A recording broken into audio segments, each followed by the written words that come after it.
get started. This is fun. I like this group of people. I love all the purple. This is beautiful, and in our gorgeous purple room. Well, I'm not wearing purple, but I'm wearing blue, indigo. Sort of matches, right? Yeah. Because we're going to be doing this for the next couple of hours, and this is a nice, safe container, I'd love for us to go around the circle and introduce ourselves, and maybe share one or two things about just how you feel today, where you're at in your heart and in your mind. Who would like to start? Start. Okay, wonderful. Okay. My name is Rebecca Moore, and I used to work here at Lobelia's. Oh, wonderful. Until last summer, and then different events happened that kind of brought that to an end. Some surgeries for my husband, nothing serious, but changed our lifestyle a bit. Right. And so it's nice to come back into a workshop. You know, I'm enjoying. I saw it on Liberty's post, and I thought, yeah, it's time for me to get back in touch with the people of like mind, you know. And that was really what it was about. And I'm all about the heart. I'm all about the heart. Wonderful. So that resonated so much for me. Beautiful. So, well, welcome, Rebecca. Thank you. Thank you for starting us off. Let's just head around the circle then. Okay, my name's Marilyn, and I was at your workshop yesterday, and I'm contemplating doing that 9-month thing. The timing seems a little off for me. Okay. I'll explain the 9-month thing when we finish the circle. Starts next month. Yes. Anyway, and I don't know, my journey's been going on for a long time. Probably since I was about 12, but then I really went into it when I was around 30. And I'm ready to be doing something like what you're doing. I like what you said about the newsletter and that. And I was thinking about starting a blog, maybe, but I haven't looked into that too much yet. Okay, wonderful. Thank you, Marilyn. I'm Lucille, and I ended up here because I have a daughter coming up from Alberta to stay, and she wants us to have our cards read. So I went on looking for tarot card readers in Nanaimo. And from their page, I found your poster for the workshop today, and I thought, well, this was yesterday, and I thought, well, I'll think about it for a while. Anyway, I went out to Wishes in Duncan, and I got your book and cards. Oh, wonderful. And I thought, well, I've got that. Do I have to go to the workshop tomorrow? Well, I'll wait and see if there's a sign.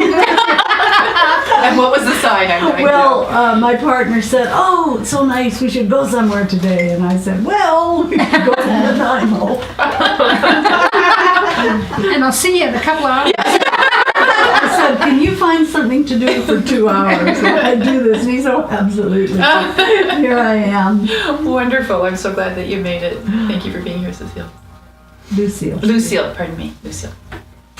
I'm Sharon, and I just decided it was time to do something for me. Oh, that's very special. My mother and our relationship is changing from the mother-daughter to the daughter-caretaker, and it's rough. It's a journey, isn't it? It's a journey. Yes. Yeah. So for you to have something that you can take from this that fills your heart, and then gives you some tools that you can work with over the next little while to help you stay grounded in that journey. Yes. That's a beautiful gift to give to yourself. Wonderful. Welcome, Sharon. Thank you. Thank you. And I'm Bonnie, and I was also at your workshop. I called you the wrong name. I'm so sorry, That's all right. Bonnie. I like being called Susan. Okay. No problem with that. It's other things I may have issues around. I woke up excited today to come and spend some time with you and with everyone here. And my journey is that I am a very creative person and a very intuitive person, and I'm creative in many different areas. I think I'd like a vehicle to put that into. And it's time to tell my story. And I'm looking for clarity on how to do that. And yeah. Wonderful. Well, perhaps in my sharing my story today, there may be something in there for you as well. Awesome. Excellent. Thank you, Bonnie. Hello, I'm Melissa. I'm a student at VIU, and I've been really overwhelmed lately with homework and working, so I came here to do something for myself. I've been exploring intuition and energy lately, and I just want to learn more. Beautiful. Welcome. And tell me your name again. Melissa. Melissa, thank you. And I'm going to ask that a few times as we go around. Thank you, Melissa. Welcome. So my name's Tanya. I'm also a student, so this is part of my self-care. I also had a spiritual awakening when I did some past life regression therapy with one of my old professors. So I'm just looking to explore that and tap into it some more. Beautiful. I have to ask, what of your professors, why were they doing past life work with you? So she was a clinical counselor. She was teaching child and youth care at VIU. Okay. And then she branched off on her own to do, she learned from John Weiss. Yes, The past life regression therapist. Yeah, so I was really interested, so I just went and it worked out really well. Wonderful. Yeah. Well, I'm very thrilled to hear that in the education system there are people who are taking those alternate paths. Totally. That's excellent. Thank you. Hi, and I'm Renee, and I'm here. I've kind of dabbled in and out for the last 30 years of my life. And this last year, 2016, was very stressful. My sister's 64, and she has early onset dementia. And I'm her power of attorney. And so I went through many months not focused, not doing my yoga, just totally way out in left field. And now I'm at a place where I know that I need to look after myself, because if I don't look after me, then I'm not any good to anyone else. Yeah, absolutely. Yeah. Wonderful. Welcome, Renee. Thanks. Thank you. And I'm Megan, and I'm a master healer and an educator and an author. The 9 months that Marilyn was referring to, I got your name right? Yes, you did. I've seen a lot of people in the last week. we're on what we're calling our first World Divination Tour. We started out on Main Island last Tuesday evening with a talk on the 9th chakra, and then we've been every day since then with talks or workshops. So be patient with me today, please. The 9 months that Marilyn is referring to is my healer's certification program that I've developed out of the 10 years of teaching that I've been doing since this became my work. And by this I mean intuitive counseling, energy healing, soul retrieval. What I call it is mind, body, and soul healing, and I've been calling myself a mind, body, and soul healer for the last 10 years. And I've been teaching as well. I've been helping people connect with their intuition, learn about past lives and how to access them. What are our spirit guides? How do we channel? But mostly and fundamentally beneath all of that is the desire that I have to empower each individual to understand and know what her or his own gifts are, and to be able to truly stand in those gifts without filters or judgment, without worry, without concern, to really be able to tap into that natural intuition that we all have, and that natural psychic ability, and those natural healing abilities that we all have. So out of all the teaching that I've done over the last 10 years and all the work that I've done has evolved this beautiful program called The Confident Healer. And it's an introduction to intuitive healing.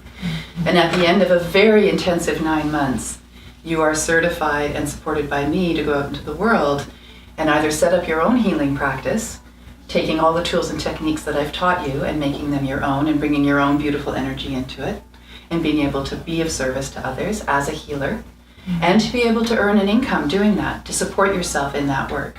It's part of what I also teach you in the program, is how to run a successful intuitive healing practice, because I want you to succeed if that's the path that you're feeling called to do. I've also had women go through my program who don't have an interest in setting up a healing practice, but want to understand what their own healing skills and abilities are and be able to bring them into their workplace or their families or to their friends. So it can be either or. The commitment that you make to yourself when you do the program is to opening up, doing your own healing work so that you can stand in that energy and be there for other people. It starts April 21st. The class is small. I have 12 spots. There are only 2 left at this point. The teaching consists of a full day workshop once a month on a particular area of study. And then for the rest of that month until the next workshop, we connect in with one another on the private Facebook page, where I continue to teach you and give you assignments, partner you up with other women in the group so you get lots and lots of practice, and really hold space and create a container for the journey that we embark on at the beginning of that 9-month period. So where are these workshops? The workshops take place in Victoria, and then everything else is done online.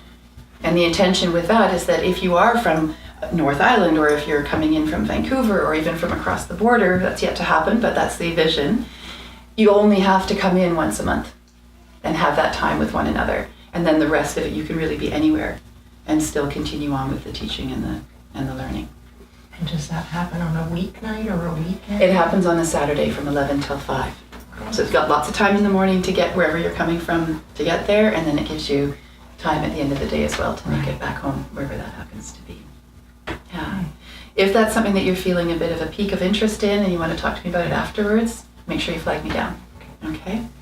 Beautiful. What I want to focus on today and why you're all here is to connect in with this beautiful healing tool, Oracle cards. So how many people in the room are familiar with tarot? Tarot cards. Everybody. Perfect. Okay. So Oracle cards are an offshoot of tarot. And the history of the Oracle card it's a bit like the history of the tarot. No one's really quite sure the how and why and where of it. My personal sense of it is that essentially I think what happened is that people who've been working with tarot were finding that some of the structure that tarot embodies was a little too structured, a little too confining. There's also a bit of a reputation that tarot has, depending on what background you're coming from. For some people, it's a bit off-putting. Some of the ways in which the life's journey are depicted in the tarot can be a little bit, I don't think I want the death card. The tower, wait, sorry, disruption and, no.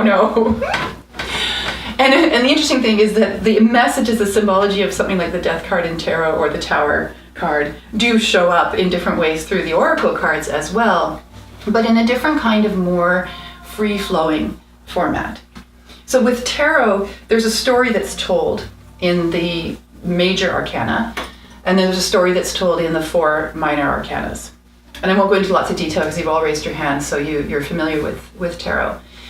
The same thing occurs in the Oracle cards.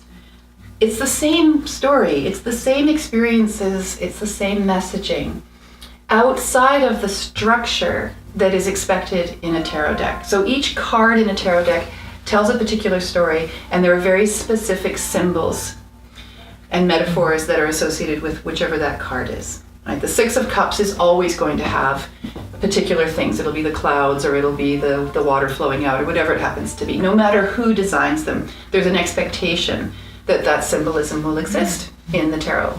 With Oracle cards, it can be anything. And it's so beautiful that on the market right now, there are literally hundreds of decks of Oracle cards. You will, without a doubt, find a deck that speaks to you, that has some kind of imagery on it that you relate to and connect to. And it isn't going to be the same for everybody. I'm not going to work with a deck of Oracle cards that features vampires. It's just not my thing. Or zombies. Yes, I've seen a zombie deck. But for somebody else, that might be their thing, and they're going to absolutely love that. I've been working with the Oracle or divination since I was about 17. I picked up my first bag of rune stones when I was 17 years old and absolutely fell in love with them. And then I think the first tarot deck I had, and there were no Oracle cards when I was 17, 18, 19 yet that I had found. It was called the Tarot of the Cat People. And I loved it because it was cats, and I loved cats. And I loved it for the artwork. I never once did a reading with that deck. I must have moved it about 15 or 20 times. I kept going back to it and thinking, I really should, no, and I put it down. The box was completely tattered. The cards were pristine. When I started to do this as my work and I began collecting Oracle cards as a tool to use with my clients, I still had that deck sitting in my basket of Oracle cards. Nobody touched it. Nobody was drawn to it. It was so interesting. And finally, after almost 30 years of carting this bloody box of tarot cards around with me, I thought, oh, I don't need to hold on to this. Just because it was my first deck doesn't mean I have to hold on to it. So I don't know, it was either a book sale or it was something, a garage sale or something like that, where fundraiser, and they said bring the things that you don't want anymore. So I brought that deck of oracle cards. And didn't somebody absolutely pounce on it? They were so excited. They'd been trying to find that deck for decades. And here it was. You were saving it for I me. was saving it for them, exactly. It's so important, and the reason I tell that story is because it's so important that if you're going to work with a tool like this, that it speaks to you. Otherwise, it's going to sit in your closet like mine did for 20 years and not do anybody any good.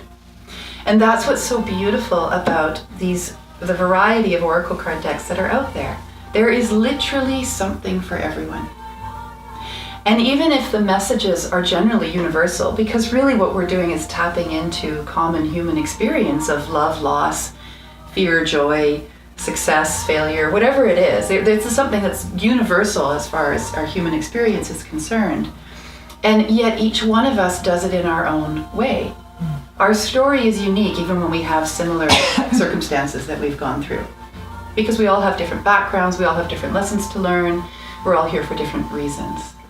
So to be able to connect in with a tool like this and make it really personal for yourself is really quite wonderful that we have such a variety. My deck of oracle cards is based on the hearts. The story is in the book, but I'll give you a brief synopsis of it. Coming to a point in my life where I recognized, because of outside forces, that the life I was living was actually not the life that I wanted to live any longer. My experience is that the universe will continue to give you all kinds of hints and clues, and your high self will do the same thing, and your guides or energy beings or angels or whatever you want to call them, they'll chime in as well. If you have strayed so far from the path that you wrote for yourself when you got here that you can't even see the way back, they'll all make sure that you find a way back. And it often comes in the form of a wake-up call.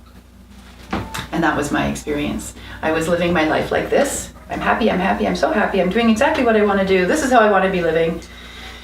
And then at the same time, I was exhausted, I was sick, I was in chronic pain. I remember going to see a Chinese medicine doctor. It was a friend of ours, my husband at the time, and she said to her partner afterwards, she had no energy flowing. There was no chi there. And he told my husband at the time, who then came back and said to me, she said, you don't have any chi. I said, what? Okay, first of all, why is she talking to her husband about my session with her? And then why is he telling you? And then secondly, what do you mean I don't have any chi? So everything is so blocked that nothing's moving? That's why I was in so much pain. Because there was no flow. My whole system was like this. Desperately trying to make everything work. Now, what my husband at the time didn't appreciate, and really didn't appreciate later, is that by him sharing that with me, it set me on this path. Because at the time especially, anything less than perfect was not good enough. So if I didn't have any chi flowing, you're sure that I decided I was going to get some chi flowing. Part of what happens when you get your chi flowing, after it hasn't been flowing for a really long time, is that everything in your life changes. All your relationships change. So through a series of events, I came to this realization that, this is not the relationship that is supporting me any longer. It had up to a point. It absolutely had up to a point. But this is what I believe to be true about relationships. Every single one of them has a purpose. Every person we meet, there's a purpose and a reason to that interaction, no matter how brief it is or how long it is. And every relationship comes to a point where it has filled what it existed to do. It's filled its purpose. And that was the case for me. That 23-year connection, that best friendship, father of my children, married, home, house, the whole 9 yards, went to high school together. It had fulfilled its purpose. So for me, as painful and agonizing as it was, I had this, what I felt to be a higher appreciation or knowing that, okay, we're done. That's all. It doesn't have to be painful and agonizing. We can both see this. We could both decide that this is the case. And we could thank each other for the journey so far, know that we're going to stay connected through our children, and make space in our lives for other experiences to happen that just were no longer happening in that marriage. You may be able to appreciate how that was not necessarily well received because we were in different places in our journey. Nonetheless, my experience, my heart, which had been broken wide open through this process, was clamoring at me to follow my heart above all other voices. I had to follow what my heart was telling me. And my heart was telling me we were done. And my heart was telling me there's somebody else. And actually my whole being knew that because, funnily enough, through the power and wonders of Facebook, my husband at the time reintroduced me to my boyfriend from high school, who is the gentleman that you saw leaving the room here today. And 9 years later, here we are, married and happy, and he's my other husband, my previous husband.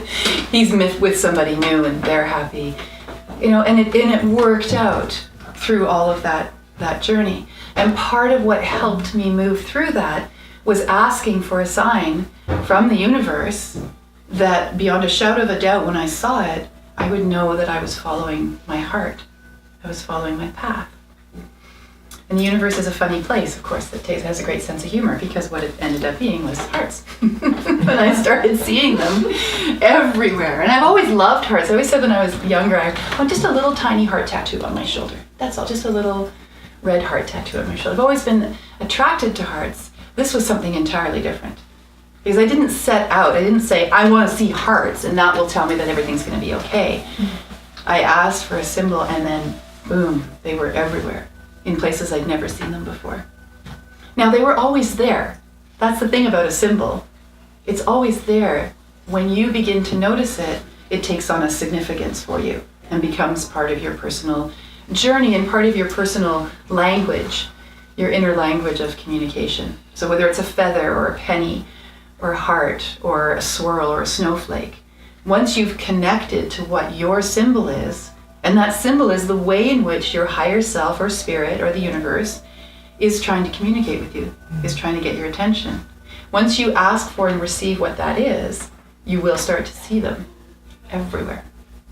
Especially if you're in doubt, if you're not sure, which was my case. Lots of times over those 2 years between when my blinders came off and when I was physically and financially able to step outside of that relationship, I would backpedal as fast and as furiously as I could some days. I don't want to hurt anybody. Who am I to mess up everyone else's life just because I have a desire and a need within myself? I can suppress that. I've done that my whole life. I can do it for another 30 years. Only you get to a point where you can't any longer. And that's generally when you get sick or an injury or something takes you out, death of a loved one, whatever it happens to be. And that opportunity that presents itself for you to take a step back and take a deep breath and say, okay, how do I want to show up in the world? And interestingly for me, as all of this was unfolding, I was beginning my practice as an intuitive healer and a psychic healer. Mm-hmm. So I'm holding space for other people's stories at the same time that my life is falling apart. It was perfect. People were paying me to get my own counsel, and then I would listen to my counsel and go, yeah, actually that's really brilliant. Okay, I'm going to start doing that too. So that brings us all the way back to the whole evolution of what's in front of me now, this beautiful box set that we've just published with Balboa Press and Hay House. So it began with the hearts showing up for me. I started taking photographs of them on my cell phone, just for me. I didn't show anybody. My cell phone became my connection between myself and the other person. And so it suddenly was very, very important to me and very precious to me that nobody see what was going on my cell phone. And actually for my own safety, because in all honesty, things got unpleasant and somewhat violent. No, not somewhat violent. I'm not going to downplay it. And it got violent in that previous relationship because of everything that was coming to the surface. So I just kept them to myself, and every once in a while I'd pull out my cell phone and I'd flip through my photos and I'd remember, there's that beautiful heart, and that's how I was feeling that day, and it made me feel better. Once I was able to step out of that relationship, I had to take care of myself and my girls. So what had been a very part-time and tentative exploration into, can I do this for a living? Can I follow this big dream that I've had for so many years to do this sort of work? Into, oh, this has got to pay the rent. This has to put food on the table. I need to step this up. So what I ended up doing was taking a whole lot of courses and programs and adding to my repertoire. So I had a whole bunch of services that I could offer to people.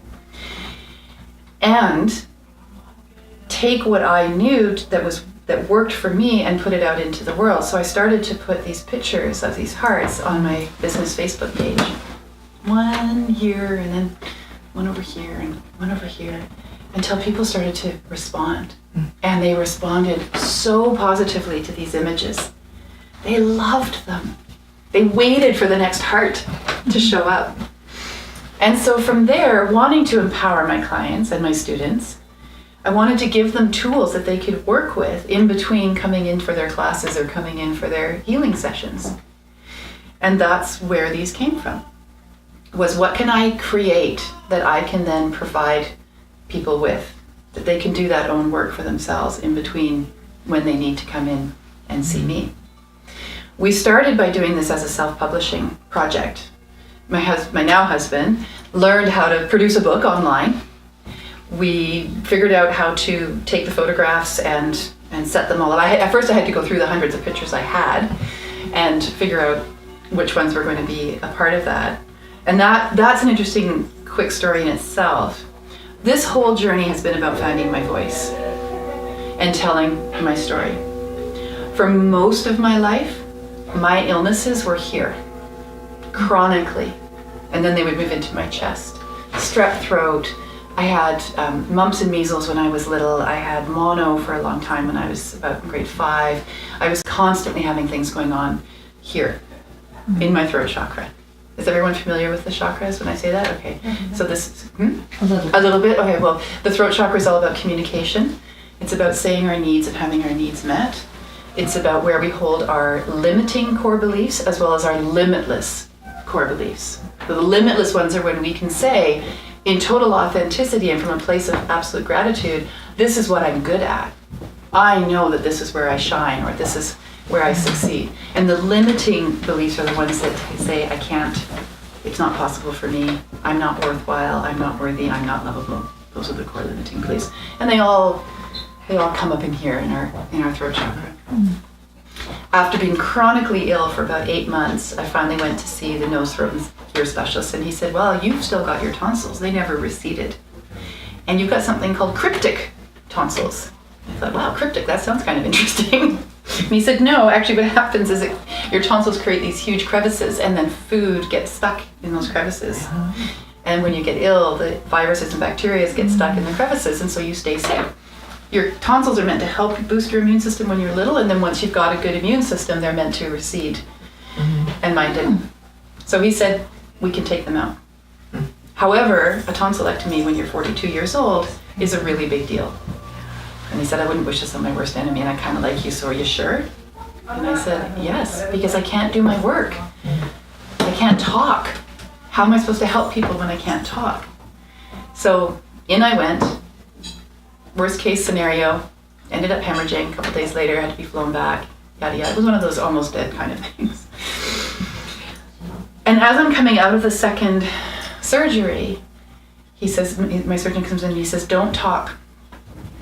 I don't want you to talk for about a week. Oh, I'm a Gemini. I don't know if anyone knows what that means, but we're very chatty. We like to talk a lot. So I'm in the hospital. Can't talk. And my husband comes in with the laptop and he says, here, do your channeling. Pick the pictures, channel the messages. Do it now. And so within 3 days, all 42 channels came in for the 42 cards that became part of the heart's journey. I had to get out of the way, literally and in a very dramatic fashion for myself. I don't recommend it for anybody else. But for me, being as stubborn as I am, and I own that, that's what it took. That's what it took for me to sit down and say, okay, I'm going to do this. I'm going to share this story. I'm going to I'm going to give this story out to the world, and I'm not going to worry about how it's received, because it's none of my business anyways, what kind of effect or impact it may have on somebody, or not, for that matter. And what I had noticed in working with oracle cards, because by this point I had about 50 decks of my own that I would work with on a regular basis with my clients, is that none of those decks had the personal story in them. I was initially very attracted to the Doreen Virtue decks, and I in fact went down to California and trained with her to become an angel therapy practitioner. That was part of what jump-started me into doing this as my work. I knew her story because she had courageously written a lot of her story in her books. It's not in the decks though. The decks are something separate from that. And they're beautiful decks, I still work with them. For me, it became important as a story holder and knowing how valuable it is as a healing tool to share our stories and to have a container in which that story can be held, that if I was going to do this coming from me, then that story was going to have to be told. So each one of these cards has the photo, has the channeled message, has my personal experience in it. Every one of these cards I lived. I lived the message, I lived the philosophy, I lived the guidance. And in the book, the first part of the book is my story. The second part of the book is I teach you how to work with the cards, and that's what we're going to do in the second part this afternoon, is I'm going to teach you how to work with them. And then the third part is the story that each card has. Either a deeper message or meaning, or where I was at in that journey and why it was significant. Because I know, as I said, in sharing our story, we realize that we're not alone. There will always be somebody who hears that story and says, oh, me too. But for me it was like this. But I know what you're going through. I understand, because that was me too in some way or another. Right? So when we first put this all together, we did this, as I said, on our own. We went to Island Blueprint in Victoria and said, can you help us with this? And they said, go see Printorium, which is their self-publishing arm. And this is pure 100% self-publishing. They don't do editing services. They don't do formatting. You give them your file and they print it up for you. They'd never done oracle cards before, but they said, sure, let's give it a go. So they printed up the oracle cards. They printed up the first copy of the book. I had meant to bring one. I'm sorry that I didn't, because the first rendition to this is quite a leap. And what we ended up doing was taking it out into our community as it was happening. So instead of providing people with this is the finished product, we brought out the first draft. We went to Printorium, we said, print it for us. We got 10 copies of the first draft printed and 10 copies of the first draft of the cards printed. And then we went to a Questers meeting. We were invited to come and speak about the work that I do. When I say we, I mean my husband and I. And we brought those first 10. And we said to everybody, if you would like to purchase these tonight, that would be wonderful. But know this, there are 100 spelling mistakes, there's grammatical errors, everything's going to change. This is the first draft. If you want it, lovely, we'll sell it to you tonight, and then I'd love to hear your feedback on it. We sold every copy that night. And a dear friend of mine who is a traditionally published author, when I told her that we had done this, she said, I've never heard of anybody doing that before. You don't put out the unpolished version? What are you thinking? And then she said, but it's brilliant. Because now our community is a part of the journey. They get to participate in the growth and evolution of this. And I get to practice just saying, here I am. This is just me. Not just me. This is me. This is my work. It's not perfect. Neither am I, which for me was a huge thing. And when I say perfect, I mean my own self-perfectionism. I don't mean to suggest that I think I'm perfect, because none of us are, and that's not why we came here. But I had an idea in my head that everything I did had to be at my level of perfection, right? So to be able to stand back from that and say, you can judge me however you want to, and I'm not going to own any of your judgment. I'm going to welcome it if it's helpful. If it's not helpful, I'm just going to leave it with you, because it doesn't matter. It's not mine. It's yours. And when I received that first copy, and it was like, it didn't look like this, but it was this soft cover first copy, I was so excited to get out my red marker, open up that first page, and start slashing. And I'm a total bibliophile. I love books. It is sacrilegious to write in a book. So again, I had to let that go for my own process to be able to go through it and see it as a book. So if any of you are interested in writing a book, have a book inside of you, aren't sure where to begin, especially if you've got that perfection piece, it's got to look like this. It's got to be shelf ready before I even put a pen to the page. Please release that. That is not going to serve you. That's just going to help keep you from doing it. All right? Take a chance. Be brave. Write it. Self-publish it. Doesn't cost very much. It's $60 or less to have a printing house like Printorium print it up for you, and then you've got it. And the first thing I did, well, the second thing I did after I scraped it all through with the red marker and saw all the places where it could be improved, I put it on my bookshelf. And I went through all the spines of my book and there it is. There's my book on a bookshelf. Because as an author, that's something that is one of the final goals, is to have your book on someone's bookshelf. And if you can't envision what that's going to look like, then it's going to be a little more challenging to get to that place. But if you can have your book, no matter how ready or not ready it is, in your hand and put it on your bookshelf and step back from it, then you know how real it is that you can do this. Not even that you can do it, but that you will do it. So from there, we sent it to a couple of editors. We had it all made up much better. And we created this packaging with organza bags. And actually, if anyone was here in Lobelia's Lair a couple of years ago, that's the version that Lobelia, or that Liberty was carrying, was that first version. We ended up in about 12 shops locally. We sold almost 400 copies of that first run, with the few mistakes that were still there in that beautiful organza bag. And it was the guidebook and it was the deck of cards. Balboa Press called us about a year or so after we first put down the publication.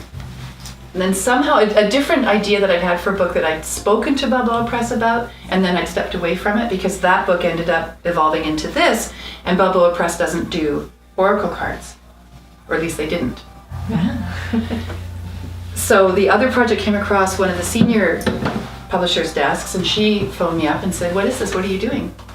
And I said, "Oh, I'm not doing that project anymore. I'm doing this project. But you guys don't do oracle cards, so we've done it ourselves." And she said, "Oh, would you send me the file? I'd love to see it." I said, "Well, okay, what's the harm in that?" And then for 3 days I was like this, what are they gonna say? What are they gonna say? And she wrote me back and said, "Okay, I've talked to Hay House. They're interested. What can we do for you? How can we help this happen? How can we get this around the world?" So for a year and about 16 months, we worked with them pretty much full time, among all the other things that I was already doing, to get us to this place with what I'm going to share with you today, which is this beautiful book, then the journal that comes with it. And this is all my own photography in here, in both of the books. Then the cards, going from loosely being in an organza bag, are now in this beautiful little box, and the whole thing comes in this gorgeous box set. There's a pen, there's a bookmark, everything that you need. We've created this beautiful healing toolkit, helping you to connect to your heart health, your heart wisdom. And you know that in the science and metaphysical world, there's all this research and work being done on heart and heart health, and the heart-mind connection, and following our hearts, and how much healthier we are, and our sense of well-being is so much greater when our heart is well and healthy, and we're not carrying trauma, and we're not carrying pain. We've worked with it, we've integrated it. There's loads and loads of evidence out there now, and we're an evidence-based species. We like to be able to see the results, which is fine. So something like this helps us to connect through the images of the hearts into our own heart wisdom. It can be through your intimate relationships, it can be through your work relationships, it can be through your friendships, because truly, all of that is relationship. It's all coming from your heart. How you are allowing yourself to show up in love, how you are allowing and inviting love to show up for you, how you're letting other people see you and love you or like you, whatever it happens to be. So the healthier your heart is, the healthier all of those relationships are going to be. Yeah. Does anyone have any questions at this point? I've done a lot of talking in the last 5 days. I'd be more than happy to answer some questions. What's coming up for you as you hear this journey and this parts of this story? I really feel honored to hear your story, and I think it's very wonderful and empowering for myself, and I'm sure for many other people to hear your story. I think, of course, that creates curiosity for me in creating for myself clarity about my journey, my path, because I seem to have done many different paths and done many of them quite well, but I'm in a time of change, so it's okay.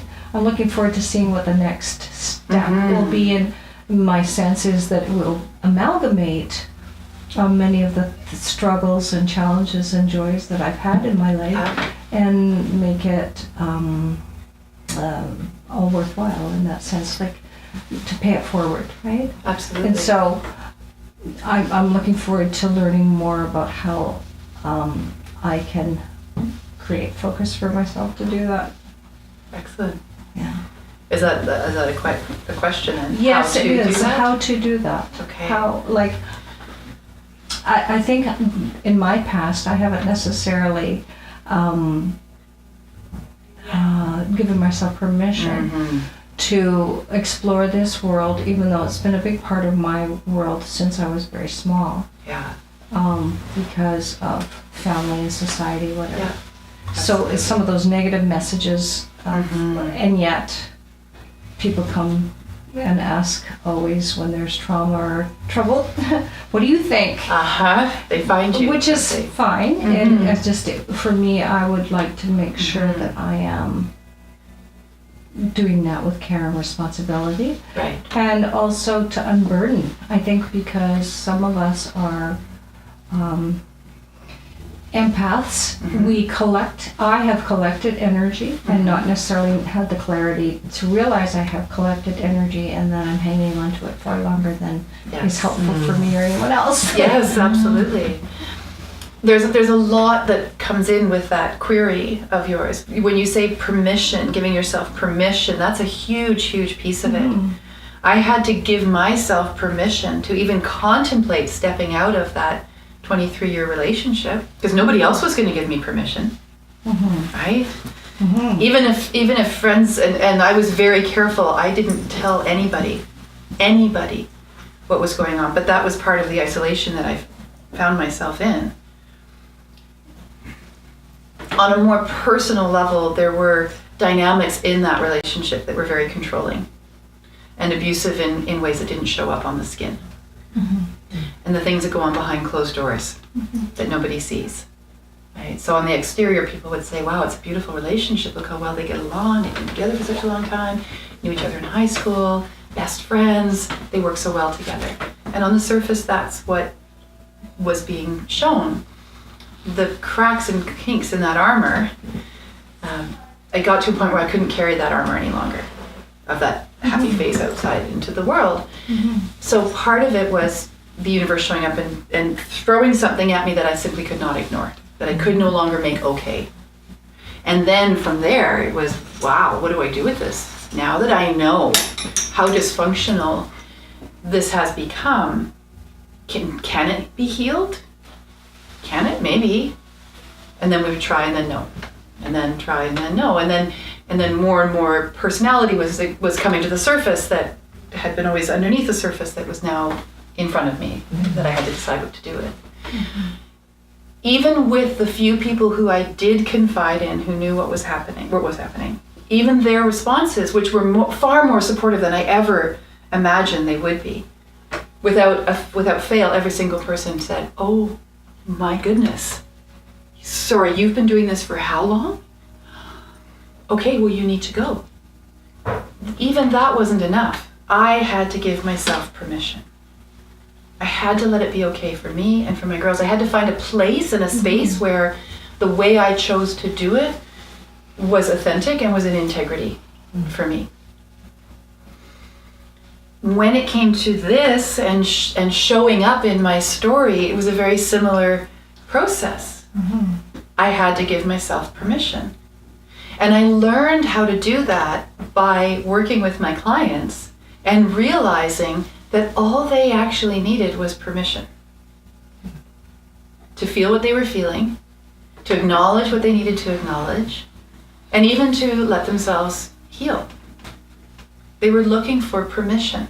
And in the context of the client therapist relationship or client counselor relationship, I could give them that permission through the guidance that was coming in intuitively, through working with the cards. I could confirm for them the things that they already knew to be true. And once they had that external confirmation, it was easier for them to listen to their internal wisdom and their own knowing. So it was the external confirmation from me that helped them say yes to themselves. So ultimately, it's the moment that you say yes for yourself, whether it's yes to coming here for self-care or yes to, I don't know, getting that ice cream because you really want it instead of talking yourself out of it, whatever it is. Once you say the yes and take that breath, then everything falls into place. So somewhere, Bonnie, you still got a no, still got some of that work that we did yesterday in the workshop. There's still something there. And without going into it too much, because that's a whole other workshop, but we have all these internal dialogues that we have with ourselves about all the reasons why we can't do something. And we can be very convincing with ourselves for all the reasons why we can't. I don't have the time, I don't have the money, how will I get there? Doesn't matter, there's a dozen excuses, and they're all beautiful excuses that keep us safe and comfortable in what we know and in what's familiar to us. As soon as we question that dialogue and say, really? Is it really true that I don't have the money? Wait a second, how much do I spend on coffee at Starbucks every week? Is it really true I don't have the time? If it's important, can I make the time? All right, so you go from the dialogue of I can't to the questioning of that then opens you up to the how of it. How can I? So your question becomes, how can I bring all of this life experience and expertise into a container that allows me to step out in the world and be of service and earn money doing it so I can support myself? It starts with the yes. It starts with the yes. So for me, it was important that I had training. Yes, for me, that was important. So I wanted to go and learn from somebody else. I felt like that piece of paper, for me personally, was significant. I still have it up on my wall in my healing space. I don't know, now we're moving, so I don't know, I might not put it back up again next time. But for me, it was important for a couple of reasons. It was important because I wanted to know that I had done it, that I had made a commitment to myself. And it's part of why I teach now, because I know and I understand how important that commitment is to our path. It's also important to do it in a structure that helps you to stay on that path, right? A commitment to yourself and a commitment to other people. So I took that course with Doreen Virtue. That was the first big one that I did. But 9 months before that, when I decided I was going to take that course with Doreen Virtue, because her book, Healing with the Fairies fell into my hands at a bookstore. And I already knew enough about all this stuff to pay attention to that kind of thing. When something like that jumps off the bookshelf at you. In those 9 months, I took as many courses as I could in my community that would help me tap into these parts of myself that I knew were there. So I took a course on past life regression. I took a course on spirit guides and channeling. I took a course on tarot. There wasn't a lot available in Victoria at that time. What there was, I took it. So by the time I got to Doreen's course 9 months later, and I feel that's a significant number, I was ready to birth myself into claiming this as who I was going to be.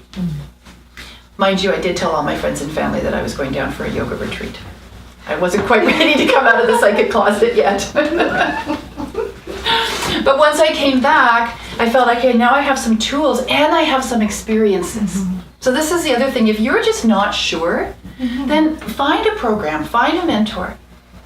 Have some experiences, experiment like we're going to do in a few minutes with just trusting yourself to be able to give that guidance or give that advice. Because if you've been doing it all along anyways, if people have been coming up to you your whole life and saying, Bonnie, what do I do?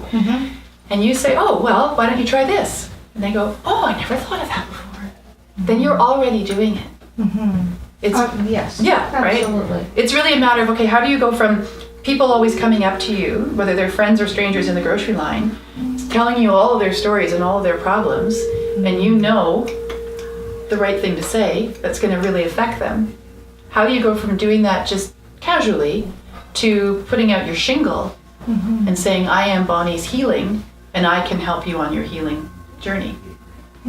You need to build up the confidence in your own skills and abilities and trust. Yeah.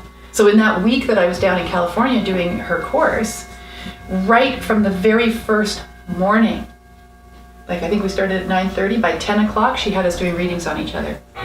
I've never heard such an uproar of 144 people going, what? You want me to do what? You want me to give a card reading? But I just got here. It was brilliant. And by the end of the week, our last assignment was to give a full-on half-hour reading session, healing session, to the other person, to our partner, and get paid for it. Wow. Whether it was $1 or $20, it was up to us. I still have that dollar bill. And that was in 2007, 10 years ago. I still have that dollar bill in my wallet because that was the first dollar I made for saying yes to, I can help. I can have that. I can be that for you. I can hold that space for you. And like you, Bonnie, I've had people come up to me my entire life and tell me everything. And then I seem to know what to say, and so then I say it, and then it affects and benefits them. And then I walk away exhausted, or I used to walk away exhausted, because I didn't have the tools and techniques to know how to manage that and navigate that energetically. It's part of what I want us to talk a little bit about this afternoon as well, as we start playing with the cards, is what do you do with it afterwards? So that you don't have to sit there like a wet noodle having absorbed all of their negativity or all of their story or all of their trauma. But there are ways that you can, with love in your heart, return it to them, changed because of the work you've done with them, so that when they leave your space, they walk away with it, and it doesn't stay with you. Was that helpful? Yes, I Okay. think so. I mean, for myself also, I've always known I was a healer. And so I've been thinking for myself, and this is very self-involved here, is that I am an artist, and so I thought that maybe there was a creative or an innovative way that I would utilize it in a way that was inspirational to other people. So why is that self-involved? No, that I'm taking time here to say that in front of everyone else. I'm giving myself permission to Good. take a moment. We're all good with that? Yeah. We all benefit from what That's you're right. being told. Yes.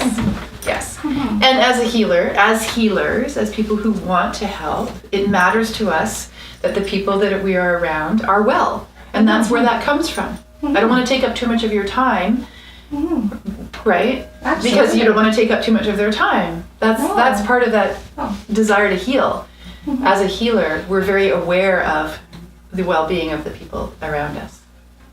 It's learning to balance our own well-being in the middle of it all. Exactly. Yeah. Yeah. And everyone here has said, "Oh, it's great. We love listening to you. It means we don't have to talk." Right? Does anyone else have any questions? Coffee. I got you. I will always call you on your BS. With love in my heart. With total love in my heart. That's why my clients come back to me over and over again, I believe. Because I don't let them get away with anything. You're not coming and spending good money and good time to be with me for me to go, there. It's okay. You're coming to me because I'm going to be the one to say, stop. What did you just say? Let's look at that. I'm going to call you on whatever that is. Right? That's the deep work. That's what gets us to those places, those deep healing places quickly.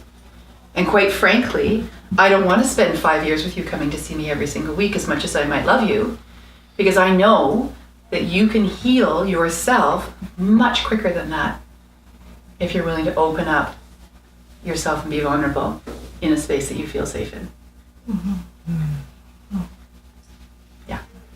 And it's why I teach people to become healers. Because I don't want to be doing all that healing work. I want other people out there doing that healing work as well. The world needs healers.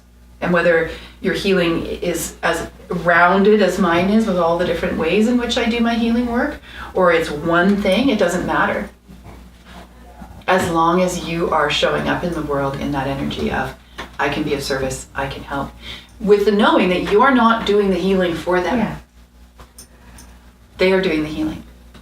And that's why it can be that quick. I can literally have a client come for 3 sessions.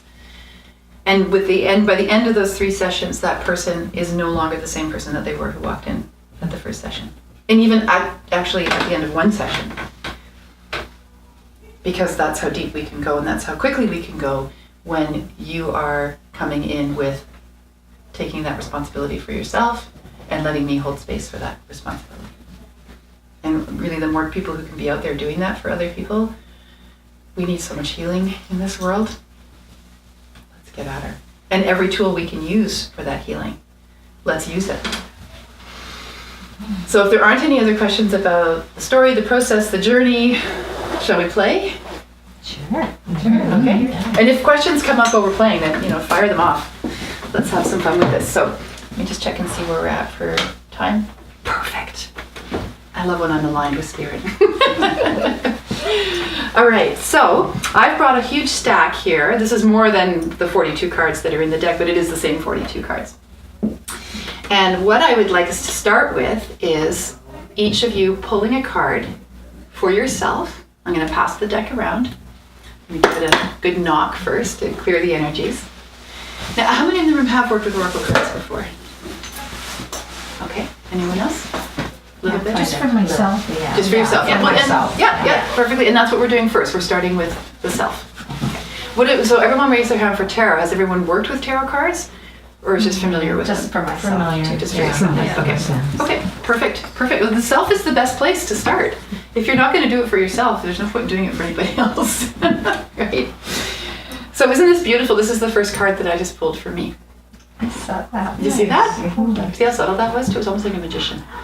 So loving heart self, this is a beautiful little oyster shell that I found. And all these photos were taken as I found the hearts. Nothing changed. I didn't move anything around. I wanted to be able to capture them the way I saw them and then to be able to share it like that. So there's no photoshopping. Maybe once or twice in a picture there might be a bit of extra color added. Other than that, they are as I found them. So it was a dark and rainy, stormy day. As you can see, everything's all dark and black in here. And there was this bright white oyster shell up on this little pedestal.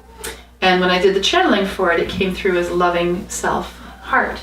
So when you work with any kind of oracle card, I want you to work with the image first before you move into the words. Because you're going to have your own experience of the significance of that imagery for you, coming from your own high self and self-knowing, as well as through all your own filters and your own experiences.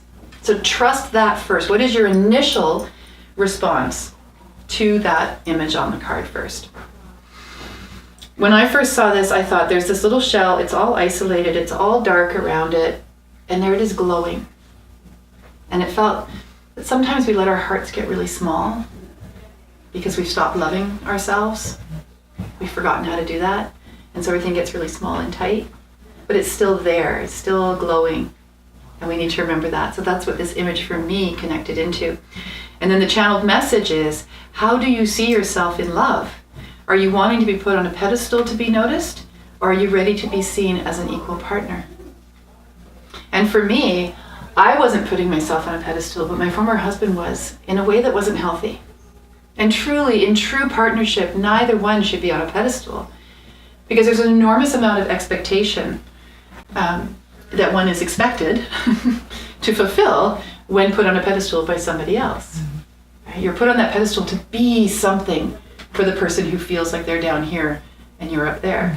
And that can be a big job to fill. And for me, my experience was basically being my husband's ego for 20 years. I'd tell him I love him and he'd say, why?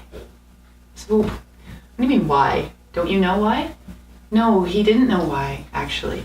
He couldn't see it in himself. It took me a long time to understand that. So I'd get frustrated and I'd say, well, I love you because of this and because of this and because of this. Can't you see that? And he couldn't.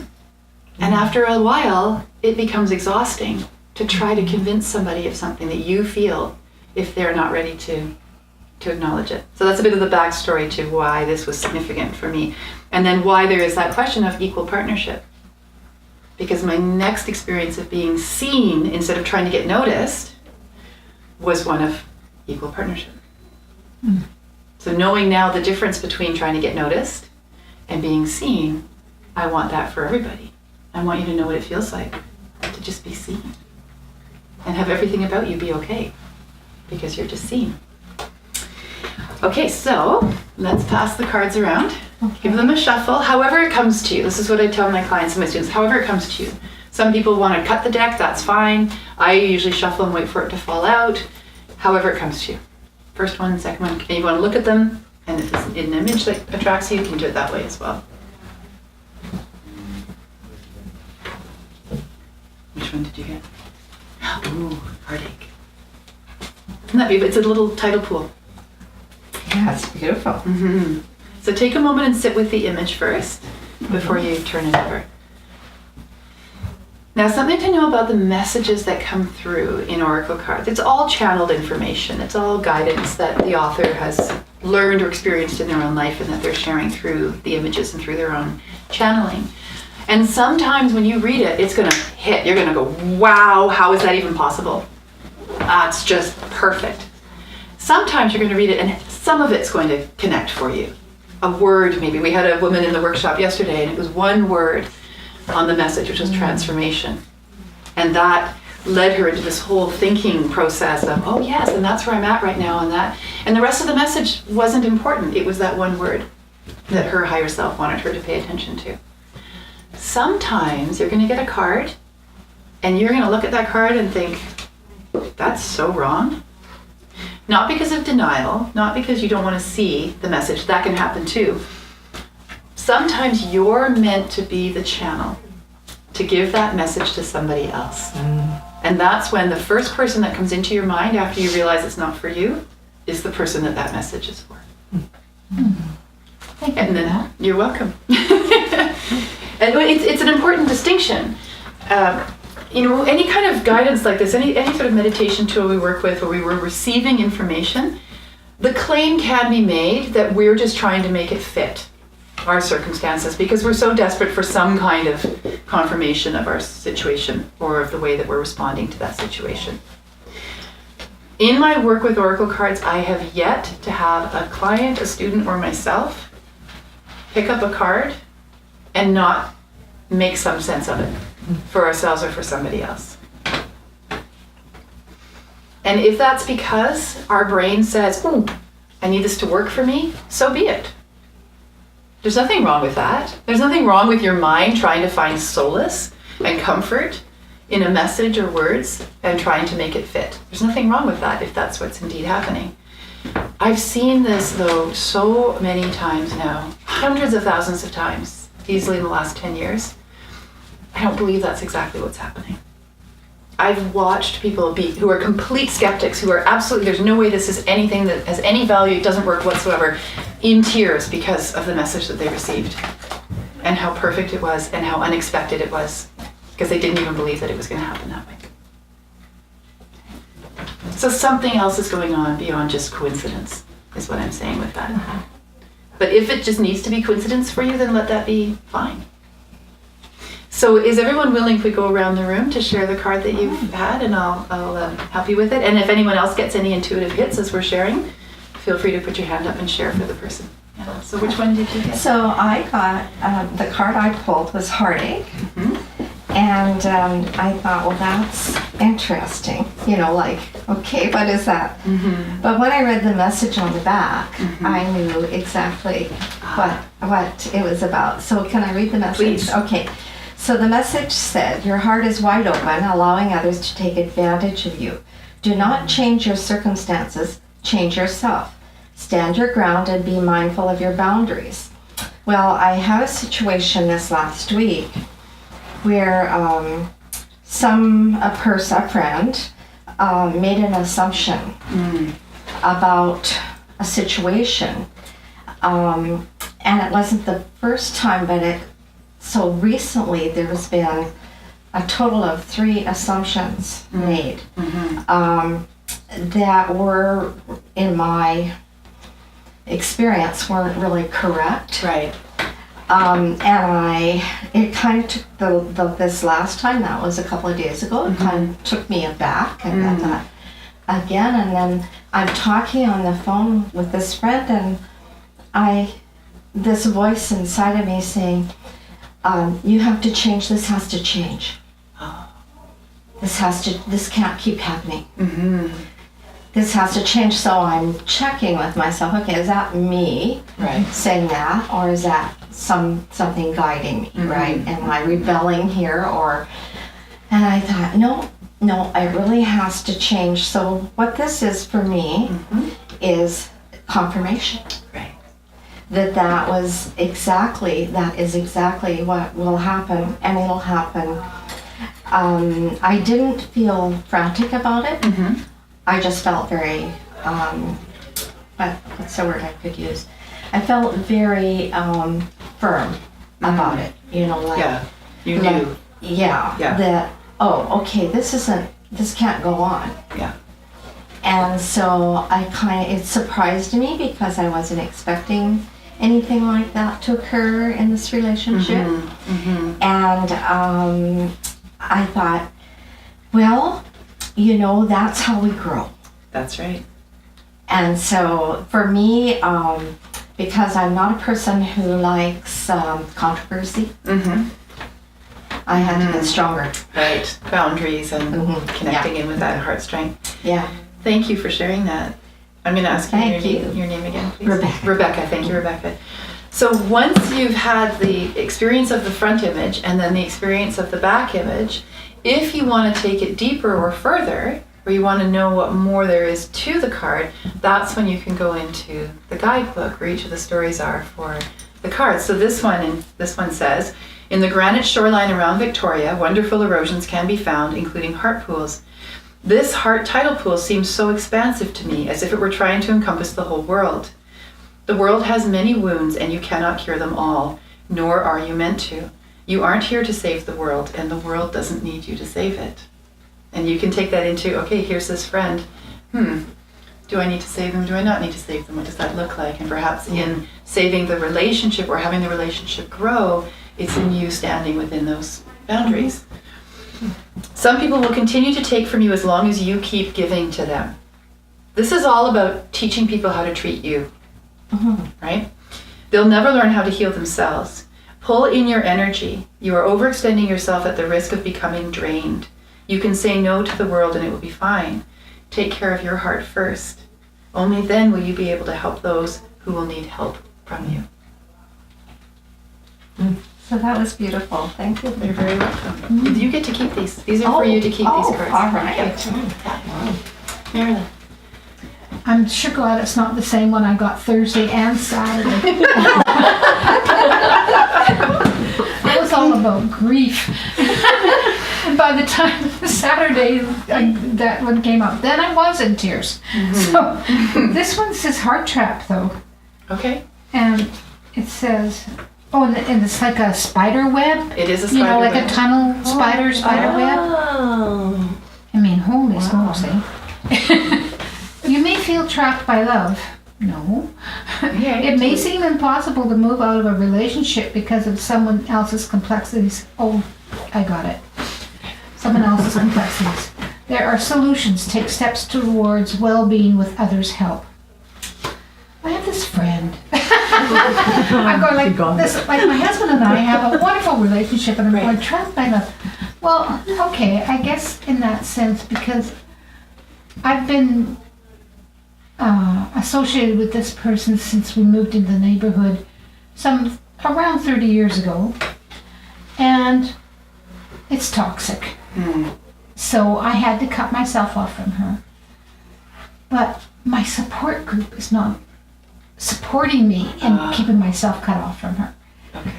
But I did get a reading, like I said recently, and it was confirmed that yes, do cut yourself off. That's okay. And it's just feeling so really good talking about this. And she said, just make your bubble pink.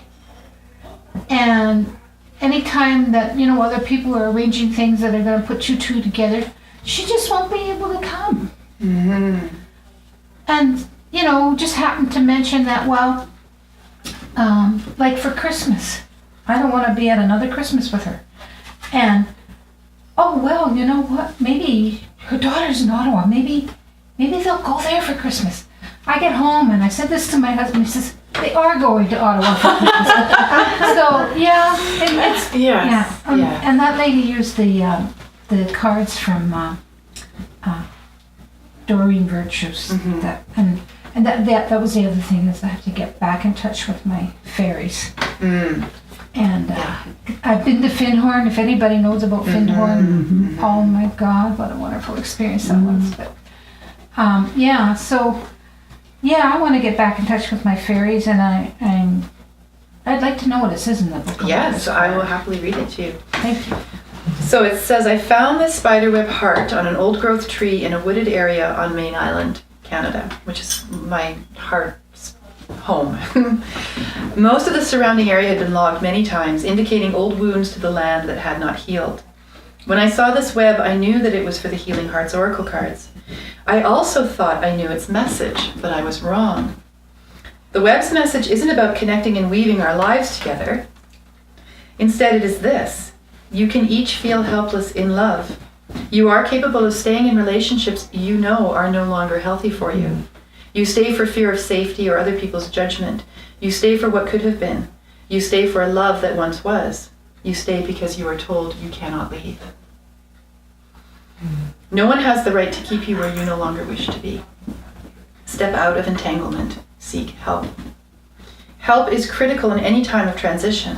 I'm always grateful for all the people who crossed my path as I moved into my heart's journey. I couldn't have done it alone, and neither should you. Be safe and seek help. Wow. Yeah. Beautiful. Thank you, Marilyn. I got heart cycles, and it's quite interesting. Can we see the picture? One of the questions that comes up in my mind regularly is how you can be so in love with someone and then it's over. And it concerns me because I've been in my present relationship for 18 years and it's just going strong. Anyway, what this says is allow your love to change and grow or fade. And there it is. So you can just let it fade. I mean, it's not that it wasn't there, it was there, but I've let it fade out of necessity. So that answered a question for me. Great. Wow. Yeah. All right. That particular heart, here's a bigger picture of it so you can see. Somebody drew this with charcoal from a beach fire on a log that they'd been, I guess, sitting on around that beach fire. And I found this down in California when I was down on a retreat working with my female business mentor, Sage Levine. And anyone who is interested in starting this kind of work, this kind of business as a healer or as a coach or anything like that, do look her up. She's an amazing woman. I learned a lot from her. It's down in the Asilomar, which is just outside of Monterey Bay. Beautiful area. Beautiful. And we're down, her name is Sage Levine, Lavine. Yeah. She's a mover and a shaker in women's entrepreneurial coaching and business work. So I took a picture of it because it was just so profound and beautiful. This was before I had started making the Oracle deck. And it really did speak to me of cycles because here's a piece of wood, a tree that had once been alive, is washed up on the shore of the beach. And then part of that tree was used for a beach fire. And then somebody took the charcoal from the beach fire and drew this heart on the tree, or on the stump rather. I found this heart on a beautiful sweep of beach in Monterey Bay, California. Seeing it reminded me of how love also cycles through our lives and relationships. Everything cycles. Some cycles are so big you don't see them, like a seed becoming a tree, growing, then dying, then returning to the earth as ash, which in itself becomes a medium for creativity. This charcoal heart asks you to allow love to move through your relationships within its natural cycles. Some days are better than others. Every relationship has its ups and downs. Be mindful of the bigger picture and look for signs to confirm your feelings of love and acceptance in your relationship. And equally the signs for when it's not there, Time to go. or it's changed, or it's time to go. Yeah. It's what I was saying earlier about how every relationship has a purpose and a reason for being. And once that is fulfilled for both people, then it's time for that relationship to move into something else. And the lawyers would be out of business if we were able to do that with ease and grace and integrity instead of the pullback. And confidence. And yes, and confidence. Yeah, the heart trap one came out of the fact that I was actually told I could not leave. I was told, basically over my dead body, are you going to leave? You don't get to leave me. I thought, but wait a minute. How can that be? Of course I can leave. I have 2 feet with legs. I can walk out. But the other person in their insecurity and in their own pain and anger around all of that will find lots of different ways to pull you back in, whether it's children or money or guilt.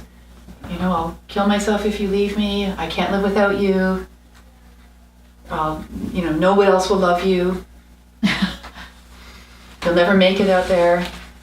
You'll never survive financially. These are all things that we hear, often as women, but also some men too, when they're in a relationship where the other person is not willing to let go. Even when they know on some level that actually it's for both parties' highest good. And in my case,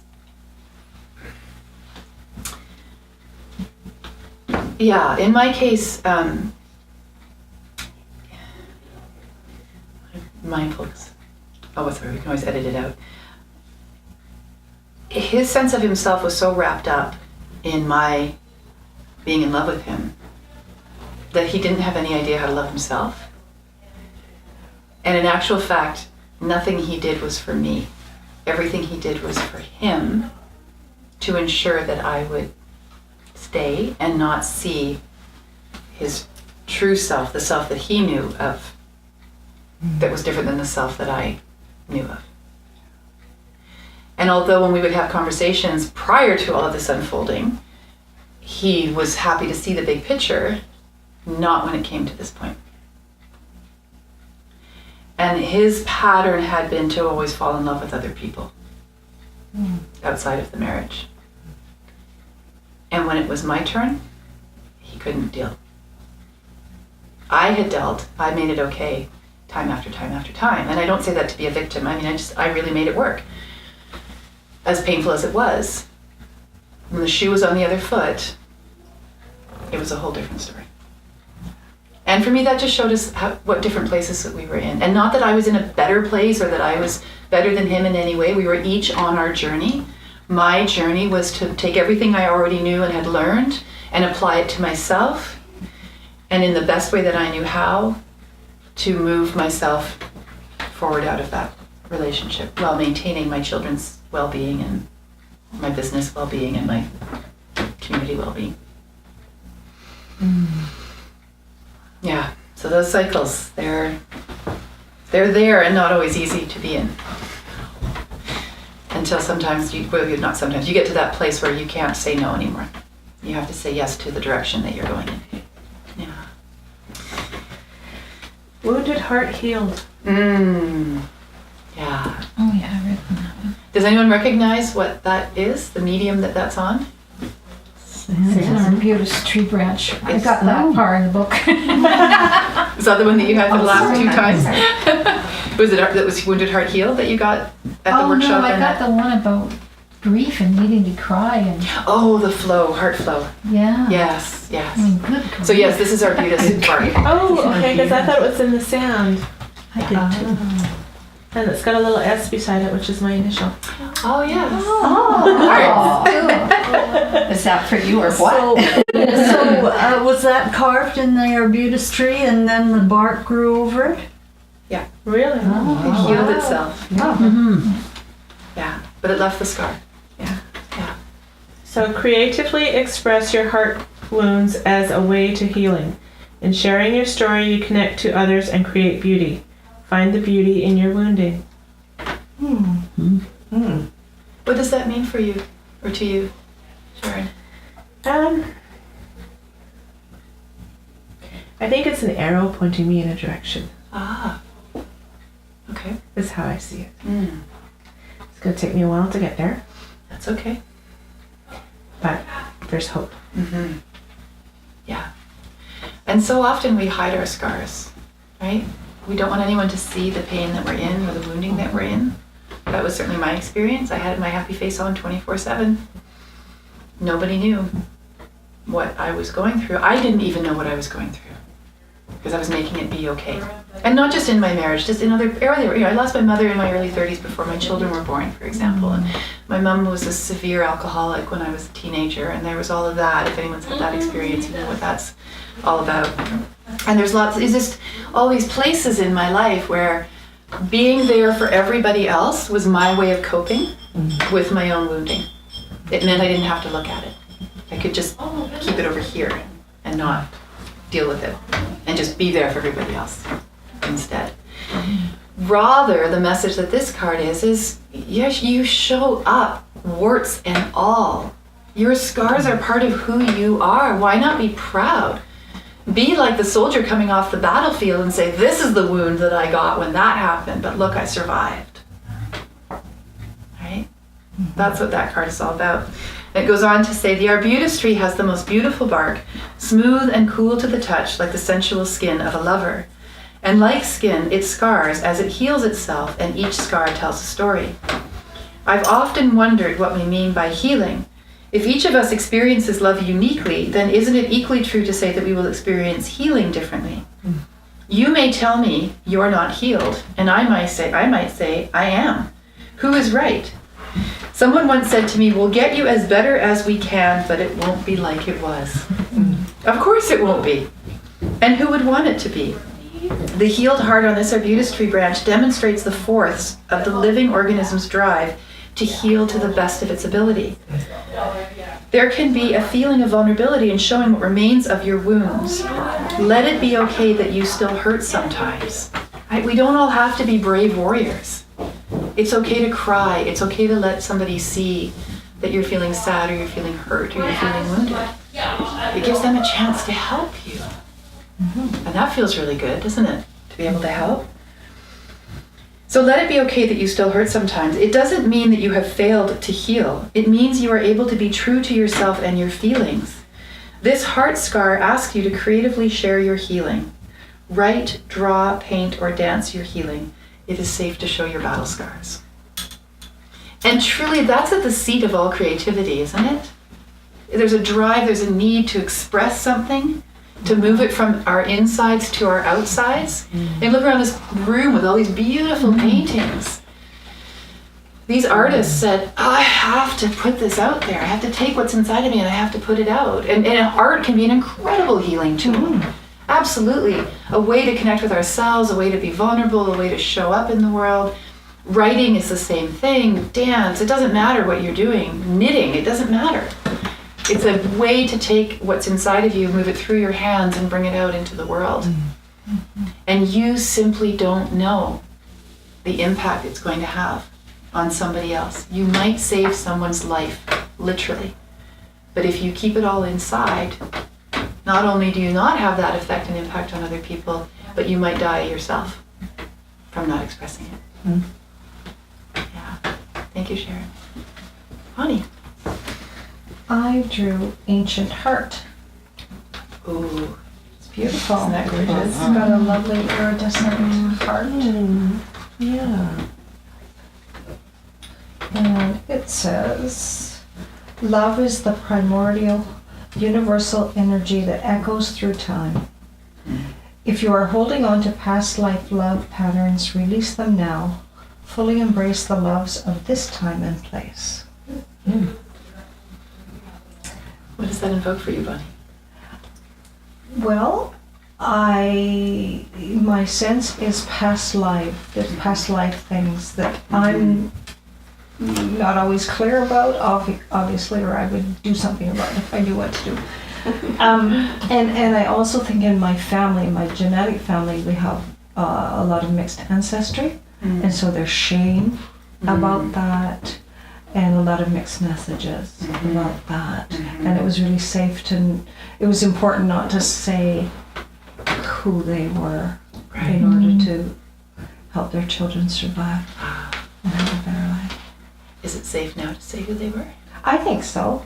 Although, and it's fascinating because I just recently found a really small black and white photograph of my grandmother and some of her children, one of which was my mother. And I enlarged it so that I wanted to paint my grandmother. And when I looked at it, when it was enlarged, it was so obvious that some of her ancestry, that people have been conflicted in our family have said, but we have health issues and whatever that are often related to, anyhow, she's Afro-American and Aboriginal amongst European as well. But it was fascinating to see everyone in the family respond to that, and as I did this painting, that everyone that saw it, people that didn't even know me, went, oh, wow, this Afro-American woman, where did she come from? So it was fascinating to sort of follow my gut instincts and just come across this picture and think, oh, I'm really curious about this, and enlarge and go, oh my goodness. And tell her story through your painting. Bring her out into the world. That's incredibly healing. It was fascinating. Yeah. Fascinating. Throughout time, that becomes healing. Yes. There's a ripple effect that occurs. This is why this particular card connects in with those other lifetimes. We do bring those relationships back into the current life if this is the life in which we can heal them, do them differently, or grow within them. And genetically, we choose what genetic line we're going to participate in each lifetime. Because there are things that we can then do to help heal that genetic line. As we do our own healing, this is something that's really important to notice or to note. As you do your own healing work, it's not just for you. It sets up a vibration that travels backwards and forwards in time. And because time is in fact simultaneous as opposed to linear, is in fact, well, it's my belief that time is simultaneous. We can do that. We can do this work here, and we can change the lives of the people that came before us by the work that we do now. Because we're in constant contact with them in this idea and understanding of time being simultaneous as opposed to linear. That's what allows us to time travel. Yeah. That's a whole other workshop too. So it wasn't primordial heart, it was ancient heart. Ancient, right? Ancient heart, here we go. So here's the picture enlarged so you can see it a little bit more. This is marine clay that this heart is stuck in. Well, no longer. It would have eroded out by now. This was about 4 or 5 years ago that I took that picture. And it says, beaches of the Gulf Islands were once an ancient sea bottom where sediment gently sunk, forming marine clay. Stuck in this marine clay are all the organisms and rocks as they existed at that time. They are being unearthed in this present moment for us to see. The past coming into the present. Constant movement and change. Have you ever noticed that your sense of time changes when you are in love? It can feel like decades in between seeing your beloved, yet the time spent together can seem to end all too quickly. Do you wish time would stand still for you and your love, and that you had all the time in the world? This heartstone wants you to explore your past life connections with those closest to you in order to release old wounds and patterns that you have brought here to heal. Then you can move more fully into loving in the present dynamic. Yeah. Awesome. Yeah. Awesome. Beautiful. Thank you, Bonnie. I got heart thoughts. Look at that one. Isn't that beautiful? Yeah. And at first I thought, I've been feeling confused between my heart, my head, and other people's feelings lately, and just kind of trying to distinguish them all. And then I read the back, and it says, you have no control over love. It has its own life force, coming and going as it pleases. Let yourself float above your preconceived ideas of what love should be. Simply be in love. And this really resonated for me because I'm at a place where my partner and I have been together for a long time. Well, not a long time for my age, and all of my friends are getting married, or they're like, aren't you guys going to get married? Like, why isn't that in your future, like, right now? It's not for me, and I started questioning things, and it's like, why don't I want to get married right now? But simply just be in love. Just be That's in right for me. Exactly. Beautiful. Yeah. Beautiful. I love that. You can no more put love in a box, tie a ribbon around it, and give it to somebody else than you can hold on to the shape of a cloud. And no amount of thinking about it will change that.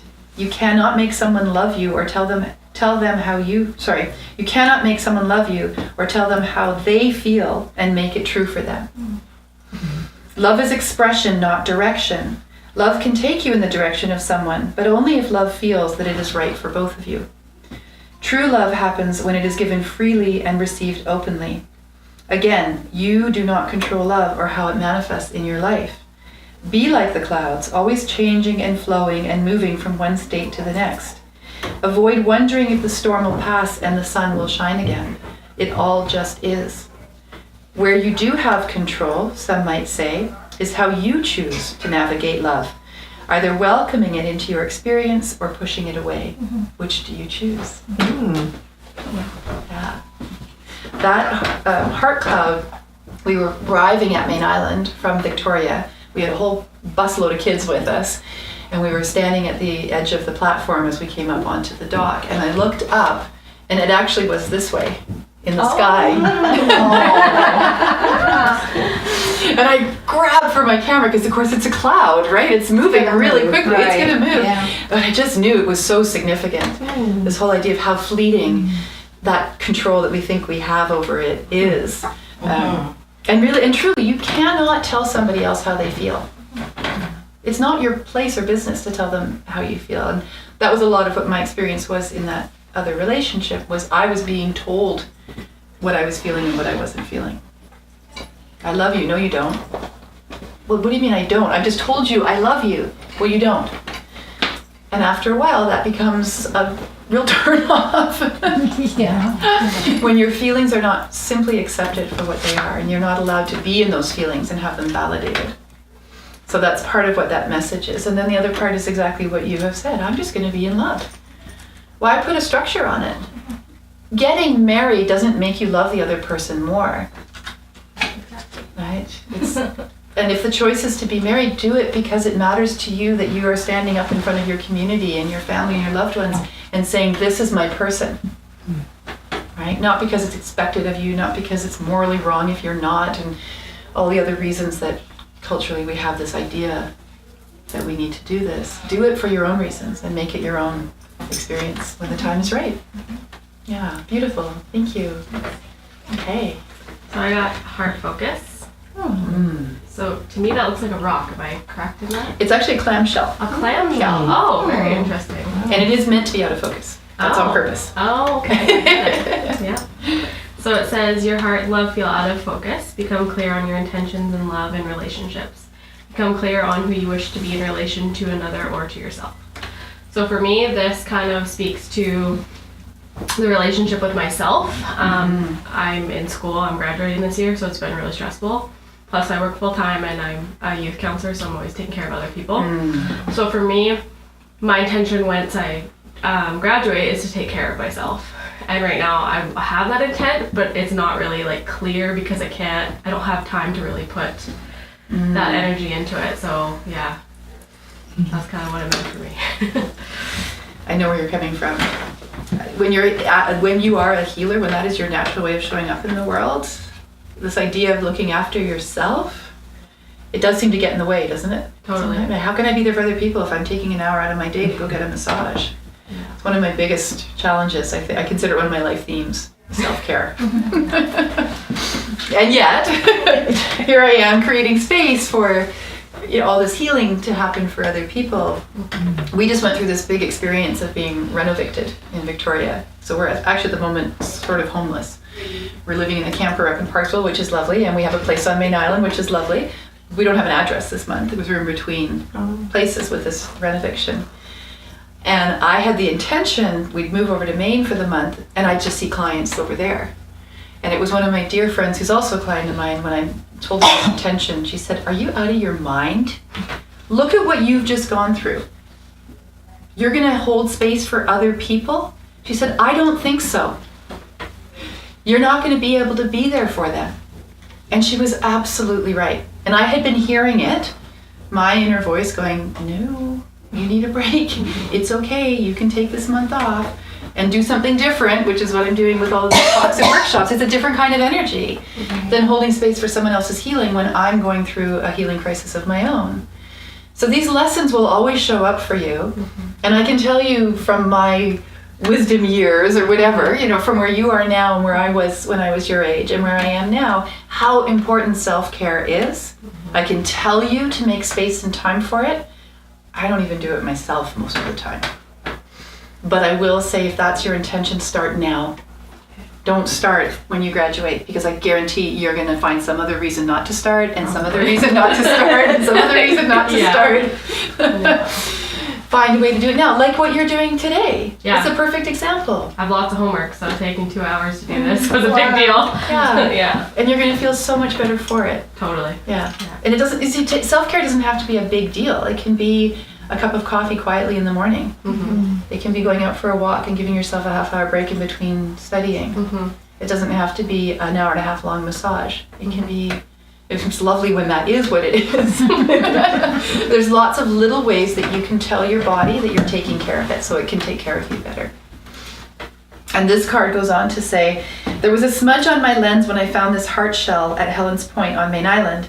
When I saw the photo, I noticed that the edges of the shell were unclear. It spoke to me of being out of focus in love. When this heart shell finds its way to you, it may be that you have been unsure of what love looks like for you.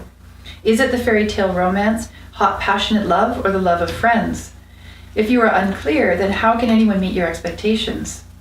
Is it safe to be clear on what you want and need in any relationship?" And that includes the one with yourself, most importantly. "Define yourself and others will respond positively. You do not need to be everybody's friend at your own expense." Yeah. Beautiful. Okay. And I Renee? got heartfelt. And there's got these little hearts. I don't know, they kind of look like someone had painted it, and parts of it had been perhaps washed over and parts came off. And there's one that has this piece and then a bunch of little pieces, as if the heart's kind of like falling apart. And it says, "Just when you least expect it, love finds you. Become so involved in your own well-being that it becomes an inspiration to others. They will shine in your brightness and the world will become a better place. Love is infectious." I think what this speaks to when it says become so involved in your own well-being is a lot of times I'm so involved in my family, and friends. yeah. And I don't take the time for myself and, wandered away from doing my yoga every morning and knowing, feeling it, like my osteoarthritis in my hips and the tension and all that. And, or doing meditation, which I haven't done for a long time. It's interesting how, I got your Facebook or the email, and just when you least expect it, love finds you. And then I saw this, and I just knew, I just got this warm sense, and I said, I need to go to this. And I had met Megan once before at a crystal gathering of people that were selling and Was it one of the intuitive wellness fairs, was it? Or Yeah, at the Leonardo da Da Vinci Center, yes. Yeah. Yeah. Intuitive wellness fair. Yeah. So, you know, I've kind of wandered in and out of this pattern through my life, and I did healing touch when my third daughter, like 3 months after she was born, got myself a massage table, started doing, you know, the healing touch on friends, and it was like, oh my God, you've got such miracle hands. And then I pull away, and then, you know, I'm like a mother with 3 kids and get busy and doing all the things that you do with 3 young children, and a new husband at that time, and so I've kind of gone in and out of it. Because there's that part that stops me going, like you said, I don't have the money, I don't have the time, I have to do this, I have to do that, right? Yeah. And not look after me. Yeah. Don't you think, like when you're saying that, I think what happens is we feel like we have to earn the right. Yes. We somehow have to earn it, and then we can do it. And instead of knowing that's our right when we come here. I think that's a really beautiful point to make. And I know for myself personally, I got myself into a habit of, at the end of the day when we were sitting around at the dinner table, relating everything I had done that day with the kids in order to justify my day. Wow. And it wasn't that my husband was demanding that. Right. It just became a pattern. It became a habit. To justify to him and to me that it was okay that I was at home with the kids, because look at all the things that I got done today. Yeah, that's a really good point. And these habits and patterns are often below our radar.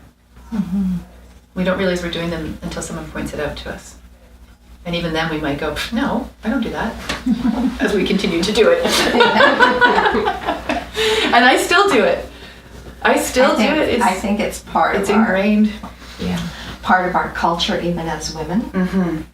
Yeah. Part of it comes from that, being female, and it's centuries. Yeah, it is. You know, that we've kind of ingrained in us in that way. But awareness makes a big difference. It does, and the more that each of us steps out of that old pattern and that old dynamic, the more we show up for other women, the ways, we show them the ways it's possible to step outside of that. Yeah, that's a big one. It's one of the reasons why, at least for now, the Confident Healer is a woman's healing program. There are no men in the Confident Healer. I'm happy to teach men the intuitive energy massage that I do, but not the Confident Healer. Really? Really. Oh. Because I really believe strongly that women need a space in which to have a voice and in which to heal and in which to reclaim those gifts and abilities that our culture over the last many hundreds of years has made unimportant and has minimized. And there's a lot of women out in the world right now who are stepping up and stepping into their power, their passion, and making really good livings and giving back in really important ways. And it's a whole different way of doing business. It is not the male model. Right. It's a really beautiful way of saying this is how women show up in the world. Equally and as important as the way men show up in the world. There's no men bashing in the Confident Healer at all. We each have our own different ways of showing up in the world. Ours needs to be celebrated again, because for a very long time it hasn't been celebrated. And so a lot of the work that we do in that program is about healing our own wounds and learning where we've got these beliefs under the radar and bringing them to the surface and then showing up in them to be able to heal them so we can show up differently in the world, so that young women coming along can see this and go, wow, that's a whole different way of being in the world. And equally, older women can look and say, I didn't know that I could do that. Oh my gosh, look what's possible for me. Right. Yeah, beautiful. Here come my goosebumps. This is what happens when we hit on a real truth. Yeah, I get those beautiful goosebumps. Well, let's read what Heartfelt has to say. This cluster of heart notes has been created by oil in the ocean, sticking to rocks and then shaped by the flow of water. Not something one expects to see pollution as pretty. Everything has the potential to transform. When you consciously choose to engage in your own well-being, you create an energy of attraction superior to any aphrodisiac. Be well and wonderful. The world will respond and love will find you.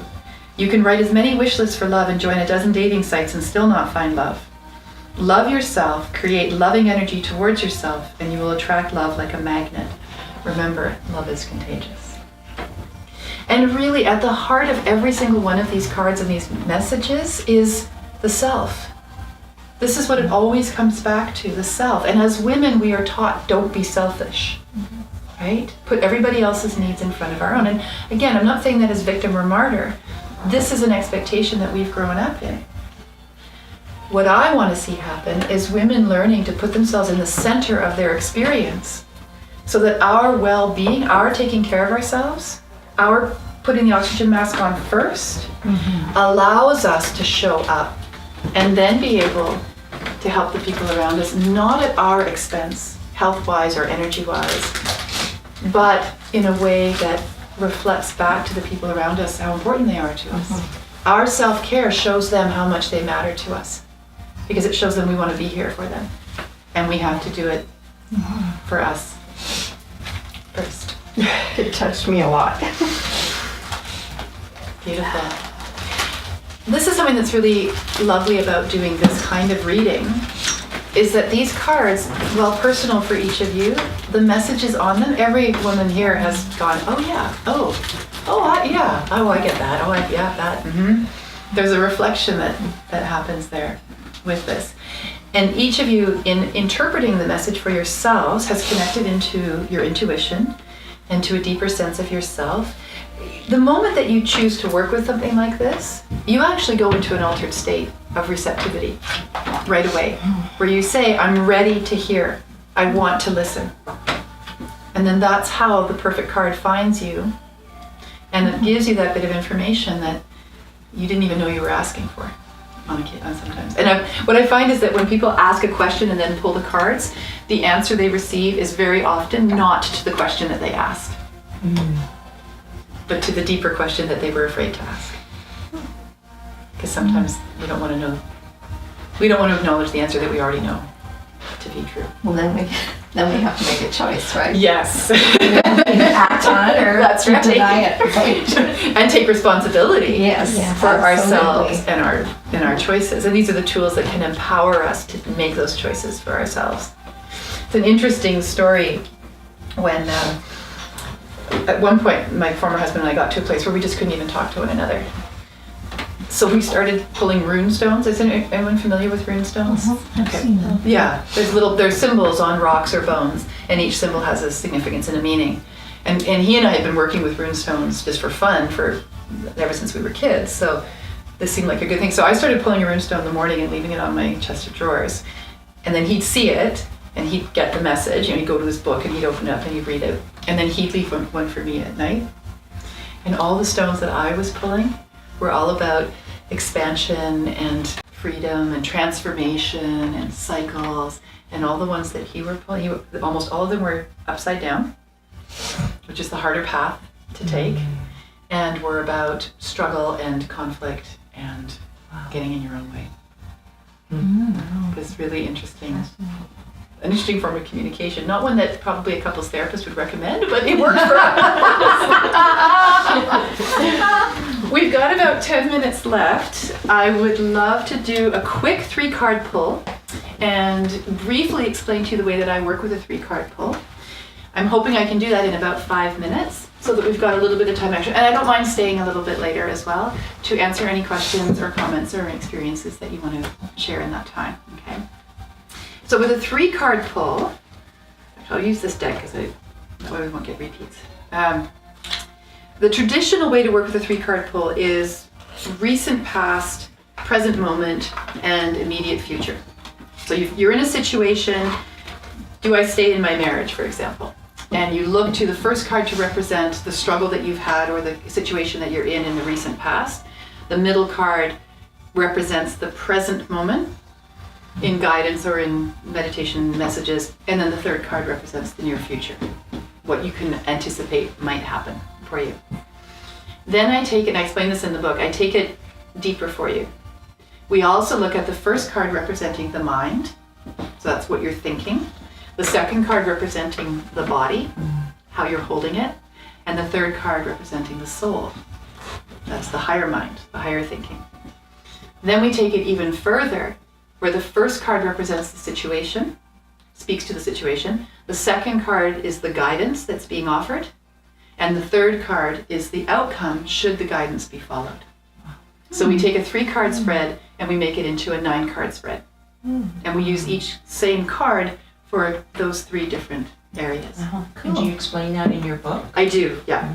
Yeah, in the book I talk about the 1-card pull, which is what we did today, the 3-card spread, and then there's one that's called a rapid response, and that's a multiple card spread, and that's where you can use just one deck, or I often will use 2 or 3 different decks, and you layer the cards in order to go deeper with the messages and the meanings. So I do Different kinds of decks, like? different kinds of decks, yeah. Here's the thing about inner knowing. You will always receive the same information from a million different places until you actually hear the information and act on it. So you'll get the same card, like beautiful Marilyn here did, over and over again. Even if you look at a different deck, you're still going to receive the same message. It might just come in with a different picture and different words, but it's still going to be the same thing. It's your high self or your wise self's way of saying, pay attention, pay attention. Here we go again. Okay, we're going to give it to you this way now. Oh, you don't like that one? Okay, we're going to give it to you this way. It's going to be the same. Whatever it takes. Whatever it takes. Until you go, oh, right, okay. I need to change. Something needs to change. So would somebody like to throw out a query, a situation, or a circumstance for this 3-card pull?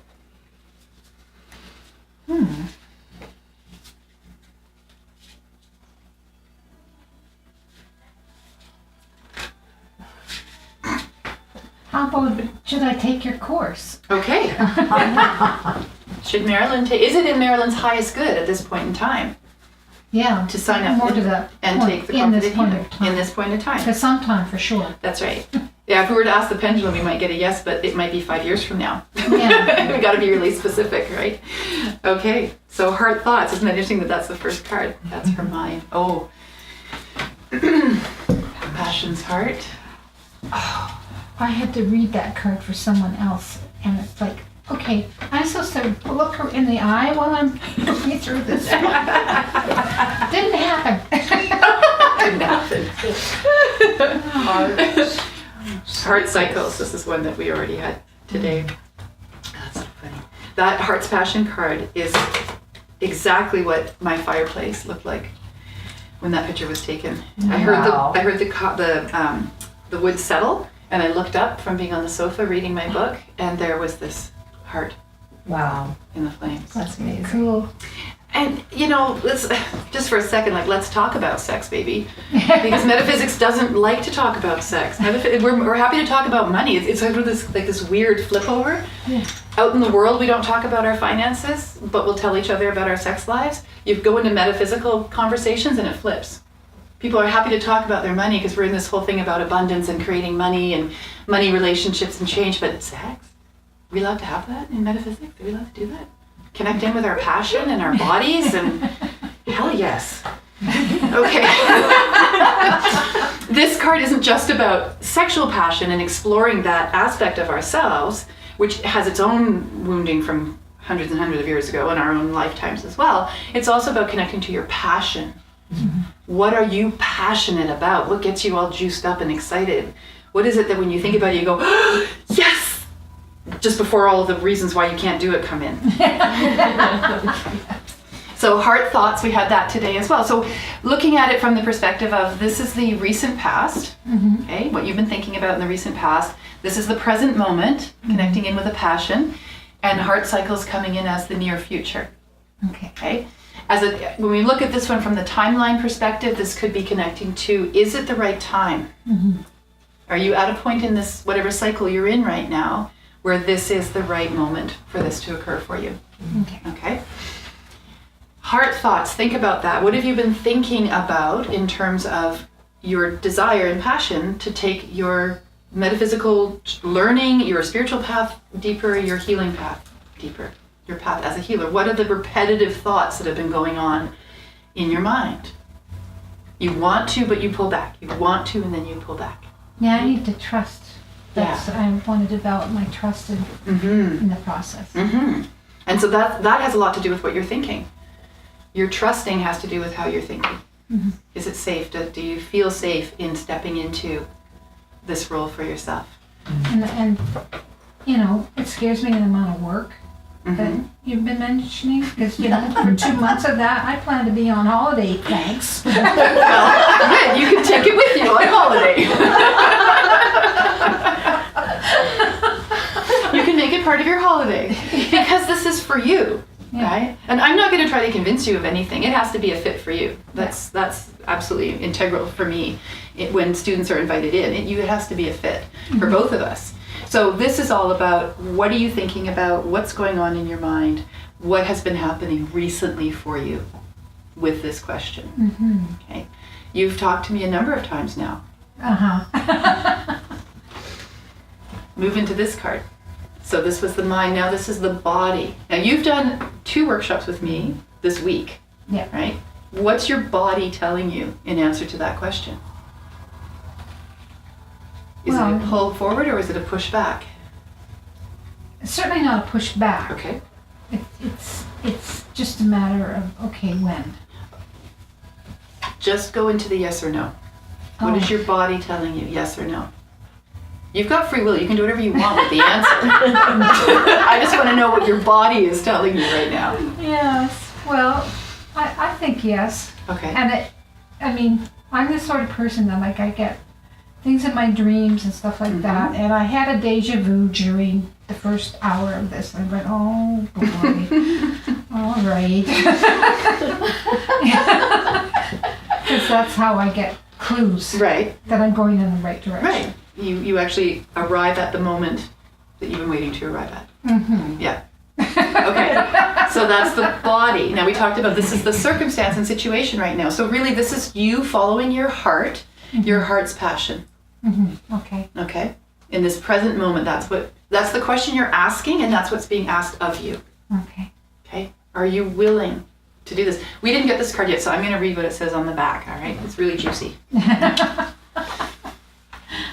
Fire invokes images of nights and days of passion, of the complete joy in your body and soul, united within the body and soul of another.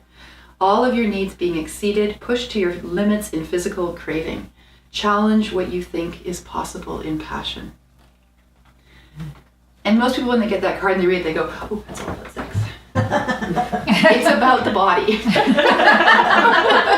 Sex is part of the body, right? It should feel good. I mean, ideally, that's what we want it to be. It's an expression of our inner selves. It's a celebration of these beautiful bodies that we come here with, that we grow into.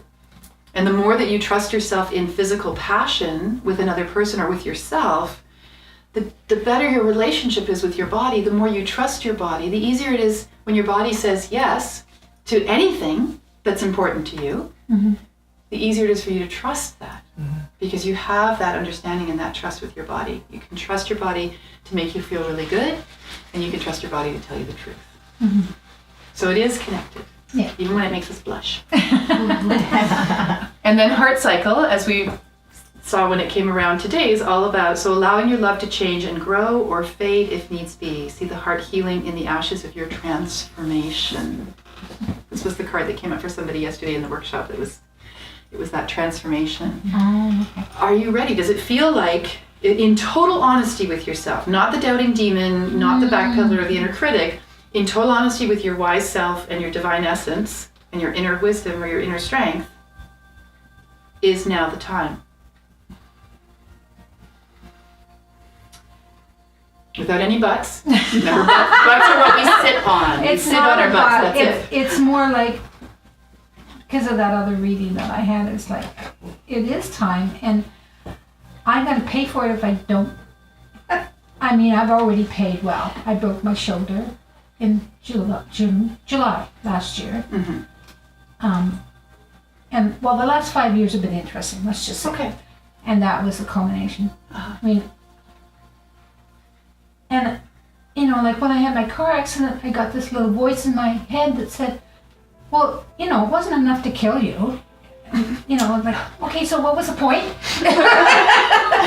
And then when I broke my shoulder, I mean, I've been knowing for months something was going to happen. I've been doing my best not to fall. I'd already fallen once that year, and it's like, okay, so, Okay, bring yourself back to the question.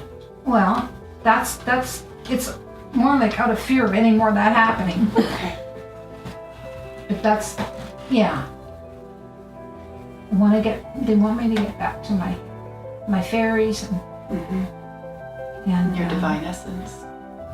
my connection to all that stuff. Okay.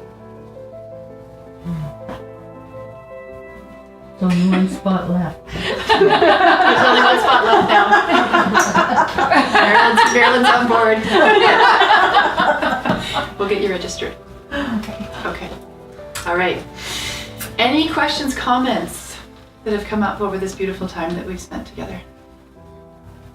Thank you. You're welcome. It's my pleasure. It was beautiful. Enjoyable. Thank you. Beautiful, very enlightening, Mm. and a beautiful education about who we really are. Oh, gorgeous. Thank you.